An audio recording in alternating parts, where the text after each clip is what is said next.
मनोहर लाल खट्टर ये जातिगत लड़ाइयां इस हरियाणा के अंदर एक न एक दिन करवा के हटेगा अगर ये सत्ता में काबिज रहा। आपने 23 साल बीजेपी को दिए, आपने बीजेपी छोड़ क्यों दी? कोई भी राजपूत भारतीय जनता पार्टी के किसी भी पद पर, किसी भी सदस्यता के तौर पर किसी भी गतिविधि में शामिल नहीं रहेगा। बिल्कुल हमारी भूल है। 23 साल इसमें बर्बाद कर दी, अपना व्यापार, अपना सब कुछ, इज्जत, गांव, सब प्रतिष्ठा सब दांव पे लगा दी। मैंने नहीं, हर एक युवाओं ने जो इसमें राजनीतिक क्षेत्र में और भारतीय जनता पार्टी की राजनीति कर रहे थे, राजपूत युवा। और 23 साल में बीजेपी की जो नीतियां हैं उनके बारे में आप कुछ कहना चाहेंगे? 23 साल में आपने बहुत कुछ नजदीक से देखा होगा। शाखा से लेकर के सेखंड कार्यालय तक मैंने अपने दायित्व का निर्वहन किया। राजपूतों के गांव में बीजेपी नेताओं की नो एंट्री पर आप क्या कहेंगे? बिल्कुल नो एंट्री हो गई है। 1300 गांव के अंदर, हरियाणा में 6642 गांव हैं। 1300 गांव में भारतीय जनता पार्टी का कोई भी नेता, चाहे वो उसी गांव का क्यों ना हो, ये बहुत सारे गुज्जर आज भी उनके युवा जो कह रहे हैं कि महाराजा जो है ना मीर भोज जो है राजपूत थे। 100% मैं ये आपके गारंटी देता हूं आपके माध्यम से जनता को, हरियाणा की और सरकार को, कि राजपूत 100% 2024 के चुनाव में भारतीय जनता पार्टी के खिलाफ वोट करेगा। मेरी तो गलतियां मशहूर हैं जमाने में, फिक्र वो करें जो अभी तक पर्दे में है। मैं करमवीर तुषार एक बार फिर हाजिर हूं एक नई अपडेट के साथ, और अपडेट ये है कि एक नई शख्सियत के साथ आपको मिलाने जा रहा हूं जो लगातार अपने दम पर अपना मुकाम हासिल करते चले गए। और उनके बारे में थोड़ा सा बता भी देता हूं। महज 20 वर्ष की आयु में राजनीतिक पार्टी का झंडा और डंडा थामने वाले आज उसी पार्टी से विमुख हो चले हैं। कारण क्या है हम उनसे जानेंगे। इस वक्त हमारे साथ जुड़ चुके हैं एडवोकेट नरेंद्र मुआना, जो लगातार सुर्खियों में है। वो सुर्खियां क्या हैं उन्हीं से बात करेंगे। स्वागत है सर आपका। धन्यवाद सर, जिस वक्त आपकी उम्र महज 20 साल की थी, उस वक्त आपने बीजेपी का दामन थाम लिया था, बीजेपी का डंडा और झंडा आप उठाए चलते चले गए। इसके बारे में क्या कहेंगे? 20 साल की उम्र में आपको कैसे जहन में आया कि राजनीति करनी चाहिए? देखिए, मैं शुरू से ही जो है, मेरे पिताजी जो है श्री रामकृष्ण राणा, गांव मुआना, सामाजिक कार्यकर्ता हैं, समाज के लिए हमेशा तत्पर रहे। मेरा उन्हीं से जो है ना प्रेरणा मुझे मिली समाज के लिए कुछ करने की। और मैं उन दिनों हिमाचल में रहता था, अपना प्लाई का व्यापार करता था। और एक हमारे यहाँ के हरियाणा के गवर्नर सूरज भान जी उस समय हिमाचल के गवर्नर थे, जिनके पास मेरा किसी मित्र के साथ आने जाना उनके पास हुआ, तो उन्होंने मुझसे बड़ा जो है स्नेह जताते हुए कहा कि अपने गृह क्षेत्र में जाओ, वहीं राजनीतिक सेवा लोगों की करो और जो है सामाजिक सेवा करो और राजनीतिक क्षेत्र में अपना नाम कमाओ। 2000 में आए आप राजनीति में, आज 23 साल हो चुके हैं। और 23 साल में बीजेपी की जो नीतियां हैं उनके बारे में आप कुछ कहना चाहेंगे? 23 साल में आपने बहुत कुछ नजदीक से देखा होगा।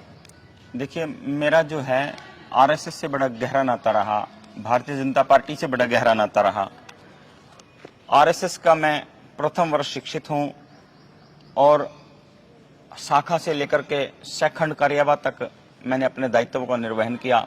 आरएसएस में भी ठीक उसी प्रकार भारतीय जनता पार्टी में भी मैंने मंडल से लेकर के फिर जिला में स्वामी राघवानंद जी के समय खेल प्रकोष्ठ का जिला अध्यक्ष के तौर पर, फिर अन्य अन्य पदों पर युवा मोर्चा में प्रदेश कार्यकारिणी सदस्य या जिला कार्यकारिणी सदस्य, जनरल बॉडी में अन्य अन्य पदों पर रह के। सर, 2018 की अगर बात करें, 2018 में आप सैकड़ों युवाओं को लेकर सफीदों से चले और पदयात्रा की 2018 के दौरान सीएम हाउस तक जी। क्या मन में आया था? देखिए, वो एक आंदोलन था, सहयोग आंदोलन था। सरकार को एक ज्ञापन देना, सरकार से जनहित मुद्दों पर कुछ मांग करना, और उसमें मैं यहीं सफीदों की सर्पदमन की धरती से नंगे पांव यहाँ से सैकड़ों या 200-300 कार्यकर्ताओं के और युवाओं के साथ यहाँ से नंगे पैर पैदल नाग क्षेत्र का पवित्र जल लेकर के यहाँ से मैं निकला था। एक मांग पत्र लेकर के मैं निकला था। उसमें जनहित मुद्दे थे और असंध और सफीदों को मिलाकर के एक जिला बनाने की मांग, जो हमारी मुख्य मांग थी, उसको लेकर के मैंने 7 दिन लगातार नंगे पांव पैदल चलकर इतने बड़े बड़े करमवीर जी जख्म और जो है पहले फुलके पड़े और फिर फूट करके जख्म बने, इतनी यातनाएं सह करके, और हमने उस आंदोलन को, सहयोग आंदोलन को सरकार के पक्ष में हमने उसको जो है ना ये वो आंदोलन करने का 2018 में काम किया। लेकिन इस भारतीय जनता पार्टी की सरकार ने, मुख्यमंत्री मनोहर लाल खट्टर की सरकार ने हमें आज तक वो उचित मान सम्मान कभी दिया नहीं, मेरे समाज को कभी दिया नहीं।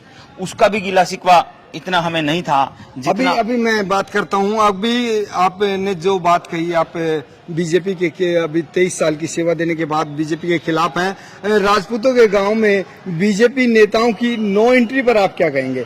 क्या ये नो एंट्री हो चुकी है? बिल्कुल नो एंट्री हो गई है। 1300 गांव के अंदर, हरियाणा में 6642 गांव हैं। 1300 गांव में भारतीय जनता पार्टी का कोई भी नेता, चाहे वो उसी गांव का क्यों ना हो और उसी जाति का क्यों ना हो, राजपूतों का ही, और या फिर किसी भी जाति का, भारतीय जनता पार्टी का नेता बिल्कुल घुसने नहीं दिया जाएगा। उसको जबरदस्ती गांव से बाहर का रास्ता दिखा दिया जाएगा अगर वो गांव में घुसने की भी कोशिश करे। सर, आपने 23 साल बीजेपी को दिए, आपने बीजेपी छोड़ क्यों दी? देखिए, बीजेपी को छोड़ने के बहुत सारे कारण हैं। सबसे मुख्य कारण उनमें से मैं सबसे पहले बता दूं, सबसे मुख्य कारण जो है मेरे समाज का आह्वान, मेरी बिरादरी का आह्वान। जो राजपूताना जो है, राजपूत जाति जो है, उन्होंने हरियाणा पूरे राज्य स्तर पर एक आह्वान दिया है कि कोई भी राजपूत भारतीय जनता पार्टी के किसी भी पद पर, किसी भी सदस्यता के तौर पर, किसी भी गतिविधि में शामिल नहीं रहेगा। वो बिल्कुल सभी ने सामूहिक तौर पर हर जिले के अंदर से त्याग पत्र आ चुके हैं। अगर कुछ गिने चुने नेताओं के, लोभी नेताओं के, और जो है ना, जो अपने आप को सिर्फ चमकाना चाहते हैं, समाज से उनका कोई लेना देना नहीं, किसी बिरादरी से उनका कोई लेना देना नहीं, ऐसे लोगों को छोड़ करके बाकी सब राजपूत नेताओं ने, कार्यकर्ताओं ने भारतीय जनता पार्टी से इस्तीफा दे दिया। आपने अपने सोशल मीडिया अकाउंट पर एक पोस्ट डाली थी, कमल का फूल हमारी भूल, इसके बारे में? बिल्कुल हमारी भूल है। 23 साल इसमें बर्बाद कर दी, अपना व्यापार, अपना सब कुछ, इज्जत दांव, सब प्रतिष्ठा सब दांव पे लगा दी। मैंने नहीं, हर एक युवाओं ने जो इसमें राजनीतिक क्षेत्र में और भारतीय जनता पार्टी की राजनीति कर रहे थे, राजपूत युवा, तो बीजेपी ने क्या दिया, आज हमारे सम्मान को ठेस पहुंचाई, हमारे युवाओं पर कैथल के अंदर लाठीचार्ज किया बिना किसी वजह से। उन युवाओं के मेरे मोबाइल में मैं फोटो है, करमवीर जी आपको मैं दिखाऊंगा कि उनकी जो है ना नील आज तक उनके ठीक नहीं हुए, टांगों के और कमर के, उनको इतना जो है ना उन पे लाठियां भांजी गई। क्या दिया बीजेपी ने हमें? कुछ नहीं दिया, और ना ये कुछ दे सकती हरियाणा की बीजेपी सरकार। ये सिर्फ फूट डालो राजनीति, फूट डालो और राज करो की राजनीति कर सकती है, इसके अलावा कोई समाज का भला ये खट्टर सरकार नहीं कर सकती। अगर बात करें गुर्जर समाज की और राजपूताना समाज की, दोनों के बीच में जो सौहार्द रिलेशन थे, कि अच्छे रिश्ते नाते थे, तो वो मीर भोज की प्रतिमा का जो अनावरण था, उसका मामला हाई कोर्ट पहुंचता है, तो दोनों परिवारों के बीच में आप कैसे देखते हैं? देखिए, क्यों पहुंचा ये? देखिए, बहुत सारे गुज्जर जो है नेता और आम जो गुज्जर जो युवा हैं, वो आज भी हमारे पक्ष में हैं। वो कह रहे हैं, बयानों में भी कह रहे हैं और दबी जुबान से भी कह रहे हैं कि ये क्षत्रिय थे, ये राजपूत थे, क्षत्रिय सम्राट महाराजा जो है मीर भोज जी प्रतिहार, तो ये जो है ना राजपूत थे। ये बहुत सारे गुज्जर आज भी उनके युवा जो कह रहे हैं कि महाराजा जो है ना मीर भोज जो है राजपूत थे। लेकिन वो जो नेता भारतीय जनता पार्टी की राजनीति कर रहे हैं, चाहे लीला राम गुज्जर हो, कंवरपाल गुज्जर हो या अशोक गुज्जर हो, या जो आरएसएस के सह प्रांत सह प्रचारक जो है ना सुरेंद्र जी हैं, वो अशोक गुज्जर के सगे बड़े भाई हैं। जो ये जो चार चेहरे जो हैं, इस सारे के सारे समाज को गुमराह कर रहे हैं और ये फूट डालो राजनीति, फूट डालो राज करो की राजनीति कर रहे हैं, और इन्हीं के कारण ये सामाजिक सौहार्द बिगड़ा हुआ है। इन्हीं के कारण जो है ना ये आज राजपूतों पे लाठियां भांजी गई हैं। हरियाणा की राजनीति में लगातार जातिगत जो विवाद होते हैं, कि ये युवाओं को किस दिशा की ओर लेके जाएंगे? क्या ये हमारे जो युवा साथी हैं उनके लिए एक मुश्किल खड़ी करने वाला काम नहीं? जैसे हिंदू मुसलमान का युद्ध 1947 में, हिंदू मुस्लिम का युद्ध 1947 में मोहम्मद अली जिन्ना ने करवाया था, ठीक उसी प्रकार ये मनोहर लाल खट्टर ये जातिगत लड़ाइयां इस हरियाणा के अंदर एक न एक दिन करवा के हटेगा अगर ये सत्ता में काबिज रहा। इसको सत्ता से उखाड़ फेंकेंगे तब हम सामाजिक सौहार्द को बनाए रखने में कामयाब रहेंगे, वरना ये जाटों को नॉन जाट से और गुजरों को राजपूतों से और कभी किसी राजकुमार सैनी को छोड़ता है, कभी किसी को, तो ये जो है ना आपस में लड़वाने का काम ये बीजेपी की सरकार, खट्टर सरकार करती रहेगी। इसको हरियाणा से उखाड़ फेंकेंगे तभी सामाजिक सौहार्द को बनाए रखने में कामयाब रहेंगे। आपकी ये व्यक्तिगत जो आपने अपनी अभिव्यक्ति की है, तो इसमें जो युवा साथियों के लिए आप क्या मैसेज कन्वे करना चाहेंगे कि जो तमाम साथी हैं वो गुमराह ना हो? देखिए, मेरी अगर कोई युवा से अपील है तो एक ही अपील है कि 2024 में हरियाणा से इस मनोहर लाल खट्टर को उखाड़ फेंको। क्यों? क्योंकि माननीय प्रधानमंत्री श्री नरेंद्र मोदी जी इसको हटाने के लिए तैयार नहीं है। मुख्यमंत्री के तौर पे ये बीजेपी की सरकार जो है ये सिर्फ समाज का नाश है, विकास नहीं है। इसको सिर्फ उखाड़ फेंकने की मेरी अपील है कि इसको वोट के माध्यम से 2024 में हटा दीजिए। कोई भी सरकार बने, जो है ना क्षेत्रीय दल की सरकार बने, हमें मंजूर है, लेकिन बीजेपी हमें 2024 में मंजूर नहीं हरियाणा में। अब आप सामाजिक जिम्मेदारियां संभालेंगे या फिर राजनीति में इस तरीके से बने रहेंगे? राजनीति में रहेंगे तो किस दल की तरफ आप लोगों का रुझान रहने वाला है? देखिए, मैं राजनीति भी करूंगा, सामाजिक काम भी करूंगा। राजनीति अपने समाज के लिए करूंगा और जो है किसी भी दल में रह के करेंगे, लेकिन भारतीय जनता पार्टी में दोबारा जब तक ये जो है हाईकमान जो हरियाणा की जो है ये सुरेंद्र जी जो है सह प्रांत प्रचारक जो है, या अशोक गुज्जर, लीला राम गुज्जर और कंवरपाल गुज्जर जैसे नेताओं को ये नहीं हटा देती, अपनी विचारधारा को नहीं बदल देती, ये फूट डालो राज करो की नीति से नहीं हट जाती, जब तक हम भारतीय जनता पार्टी की तरफ मुंह करके भी देखने वाले नहीं है। नरेंद्र जी, ये बात बताइए कि जो महिर भोज का मुद्दा है वो कहां से चला और कब तक चलता रहेगा? ये जो अक्षत्रिय सम्राट महाराजा मिहिर भोज प्रतिहार जी का मुद्दा है, ये उत्तराखंड से चला। वहां एक गुज्जरों के विधायक हुआ करते थे, चैंपियन करके, प्रणव चैंपियन उनका नाम है। तो उनके यहाँ से मुद्दा चला, उन्होंने राजपूतों ने उनको जो है ना वहां पे हरा दिया इस मुद्दे के कारण। फिर ये मुद्दा जो है ना यहाँ के जो संघ के नेता गुज्जरों के हैं और जो ये कंवरपाल गुज्जर और लीलाराम गुज्जर हैं, इन्होंने फिर यहाँ उठाया कि हम इसको जो है ना, मतलब बीजेपी ने ये मुद्दा भुनाने की कोशिश करी कि हमारी जो डिवाइड एंड रूल की जो पॉलिसी है हरियाणा में, जो हम जाटों को नॉन जाटों से लड़वाते हैं, उसमें कि जो है ना, क्योंकि राजपूतों के जाति तौर पर खिलाफ है संघ, आरएसएस जो है ये जाति तौर पर राजपूतों के खिलाफ है।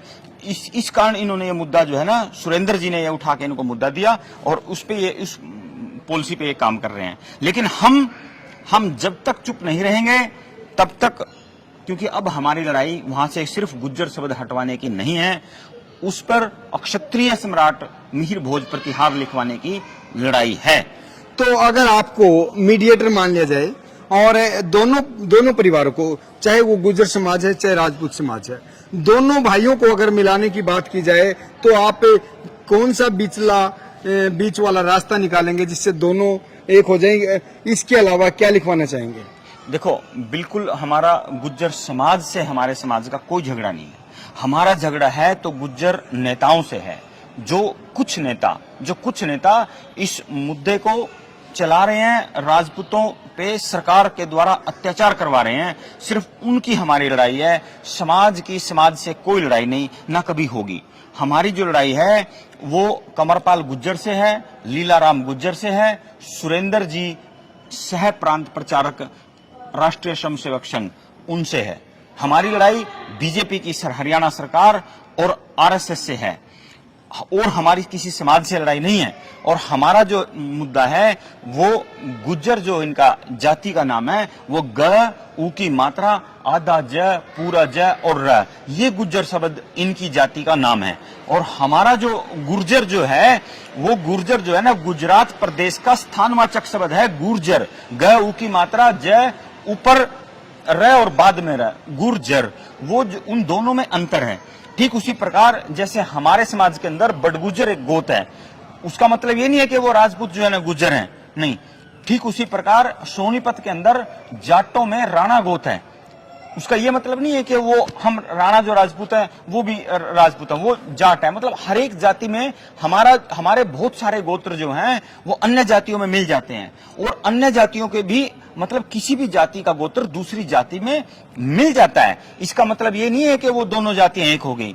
अब ये जो है माँ पन्ना धाय को भी ये गुजरी बनाने में तुले हुए हैं, जबकि हमारे पास उनके ऐतिहासिक प्रमाण है कि वो जो माँ पन्ना धाय है जो है वो हमारे चौहान खांची राजपूत वंशावली से आती हैं। इन लोगों को जो है ना तो इतिहास की पूरी जानकारी है, चाहे वो सुरेंद्र जी हो, अशोक गुज्जर हो, या फिर जो है लीलाराम गुज्जर हो, या कंवरपाल गुज्जर जो है शिक्षा मंत्री हरियाणा के बना रखे अनपढ़ आदमी को। इन लोगों को बिल्कुल इतिहास की जीरो नॉलेज है। प्रदेश भर में SC BC Jat non Jat और अभी राजपूत गुज्जर, ये तमाम जो ये चीजें चली हुई हैं, इनसे कैसे ऊपर उठा जा सकता है? राजनीतिक दल चाहे कोई भी हो, क्योंकि अगर इस तरीके की लड़ाई चलती रही तो हरियाणा प्रदेश की दुर्दशा आप लोगों के सामने होगी। दुर्दशा देखिए, विकास के तौर पे भी आज भी हरियाणा की दुर्दशा ही है। हरियाणा जो है किसी जमाने में एक उत्तर प्रदेश हमारी, क्योंकि राजपूतों की रिश्तेदारियां पश्चिमी उत्तर प्रदेश में ज्यादा होती हैं, वहां पे सड़कों का, बिजली का बहुत बुरा हाल होता था। वहां से माननीय योगी आदित्यनाथ जी सरकार जब से आई है वहां पे विकास की गंगा बह रही है। ठीक उसी प्रकार जो उस समय की जो मैंने स्थिति उत्तर प्रदेश की बताई, वो स्थिति आज हरियाणा की है। गुंडा राज यहाँ आज बहुत ज्यादा है, सड़कें सारी टूटी हुई हैं, बिजली की व्यवस्था यहाँ नहीं है, कर्मचारी कोई काम किसी का करके राजी नहीं है, रिश्वत सर पे चढ़ के बोल रही है, नौकरियां किसी को है नहीं, किसी सामाजिक कार्यकर्ताओं को मान सम्मान नहीं, किसी राजनीतिक कार्यकर्ताओं से मुख्यमंत्री मिलता नहीं। मुख्यमंत्री इतना घमंडी मुख्यमंत्री पूरे हरियाणा के 28 राज्यों में कोई नहीं जितना ये मनोहर लाल खट्टर है। तो दुर्दशा तो हरियाणा की बहुत ज्यादा पहले से हो रखी है। कुछ लोग करमवीर जी, इस दुर्दशा को आपने कहा था कैसे सुधारा जाए। इस दुर्दशा को सुधारने का एकमात्र तरीका 2024 में हरियाणा में गैर भारतीय जनता पार्टी की सरकार बने, वो तब ये कुछ ना कुछ सुधार हो सकता है, चाहे वो किसी भी राजनीतिक दल की बने, लेकिन बीजेपी की ना बने। मैं अभी कुछ लोगों का कहना है कि अगर गुर्जर और राजपूत ना लिखकर महिर भोज की प्रतिमा पर हिंदू लिख दिया जाए। हम चाह रहे थे करमवीर जी, हम चाह रहे थे कि वहां पे सिर्फ गुज्जर शब्द हटा दिया जाए और हिंदू भी लिख दिया जाएगा तो हमें कोई आपत्ति नहीं होगी। लेकिन जिस प्रकार हमारे ऊपर कैथल के अंदर निहत्थे लोगों पे, राजपूतों पे लाठियां भांजी गई, सरकार के द्वारा अत्याचार किए गए, कहर बरपाया गया, उसको देखते हुए आज हमें मात्र इस बात से संतुष्टि नहीं होने वाली कि वहां से गुज्जर शब्द हटा दिया जाए। मैं चेताना चाहता हूं हरियाणा की सरकार को कि गुज्जर शब्द हटाने के बाद भी राजपूती आंदोलन बंद नहीं करने वाले। या तो वहां पे क्षत्रिय सम्राट लिखा जाएगा, या उस मूर्ति का जो है ना अनावरण कहीं और कर दिया जाएगा। ये और इसके साथ ही जो है ना कंवरपाल गुज्जर, लीलाराम गुज्जर के इस्तीफे लिए जाएंगे, और अशोक गुज्जर और ये जो प्रांत प्रचारक जो है ना, सह प्रांत प्रचारक सुरेंद्र जी है, इनको भी कुछ ना कुछ सजा मिलेगी, इनको उनके पदों से बर्खास्त किया जाए। इन सब मांगों से कम हमारे को कुछ भी मंजूर नहीं, राजपूत समाज को कुछ भी मंजूर नहीं। मैं ये राजपूत समाज की तरफ से परिपूर्ण दावा करता हूं कि इससे कम हमें कुछ भी मंजूर नहीं। हाँ, मैंने सुना है कि ये 2024 के चुनाव में कि 5-7 टिकटें जो 2-4 जो है ना असेंबली की टिकट देकर राजपूतों को पटा लेंगे। एक सिंगल टिकट भी कोई राजपूत इनकी लेने वाला नहीं। अगर ये जबरदस्ती किसी लोभी नेताओं को, जैसे 2-4 नेता हमारे अभी तक बीजेपी में हैं, कुछ जिला अध्यक्ष हैं, कुछ जिला प्रभारी है, सुनिए, अगर इनको भी ये टिकट देंगे तो भी राजपूत इनका बहिष्कार करेंगे। और 100% मैं आपके गारंटी देता हूं आपके माध्यम से जनता को, हरियाणा की और सरकार को, कि राजपूत 100% 2024 के चुनाव में भारतीय जनता पार्टी के खिलाफ वोट करेगा। और उसको वोट करेगा जो पार्टी, जो दल सत्ता में आने के लिए बीजेपी को हरा पाए, उसे वोट करेगा, न कि किसी भी दल को वोट करेगा। लेकिन उसको वोट एकजुट होकर 100% वोट उसको करेगा जो बीजेपी को सत्ता से बाहर कर पाए। ये थे हमारे साथ नरेंद्र मोहना, और आपने सुना उनकी जो व्यक्तिगत राय है आपके समक्ष, और इनके बारे में आप कितना सरोकार रखते हैं वो आप कमेंट बॉक्स में जरूर अपनी राय दर्ज करें। एक नए विषय और एक नई हस्ती के साथ फिर होगी मुलाकात, तब तक दीजिए इजाजत। जय हिंद, जय भारत।